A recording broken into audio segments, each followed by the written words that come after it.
ve kamuoyuna Türkiye'de Kürt halkı başta olmak üzere tüm halkların emek, barış ve demokrasi siyasetinin öncülüğünü yapan Halkların Demokratik Partisi'ne, temsilcilerine, birleşenlerine ve binalarına yönelik sistematik, hukuk dışı ve ahlaksızca devam eden saldırı dalgasının yeni bir örneğini dün İstanbul'da tanığı olduk. Seçimlerde 7 milyona yakın oy alan, mecliste 3.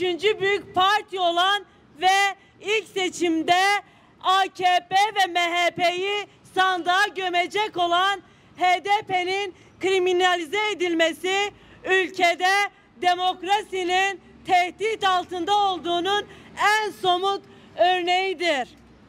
Milletvekilimiz Sayın Habib Eksi'ye saldıranlar dün İstanbul'da önceki dönem milletvekilimiz ve İstanbul İl Eş Başkanımız Sayın Ferhat Enci'ye de bu çirkin saldırıyı gerçekleştirmiştir. Bu saldırılara kendini bilmez, eğitimsiz, disiplinsiz, hukuk bilmez, hadsiz kişilerin münferit saldırıları değildir. İktidarın kutuplaştırıcı ve ayrımcılık içeren dili bu çirkin saldırıların önünü açmaktadır. Polis şiddetinin birçok toplumsal eylemde halka ve seçilmişlerimize yöneldiğini tanığıyız.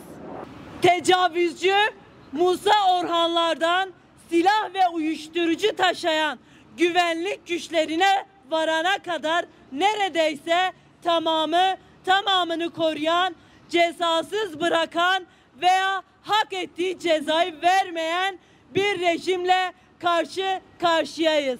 HDP il binaları ve genel merkezin önüne taşınan provokatörleri korumalığıyla görevlendirilen özel bir ekibin parti binalarımıza saldıranları cesaretlendirdiği bir dönemi yaşıyoruz.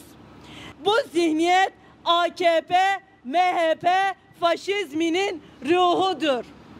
Bu zihniyet Türkiye'de Kürt'e karşı ırkçılık siyasetidir.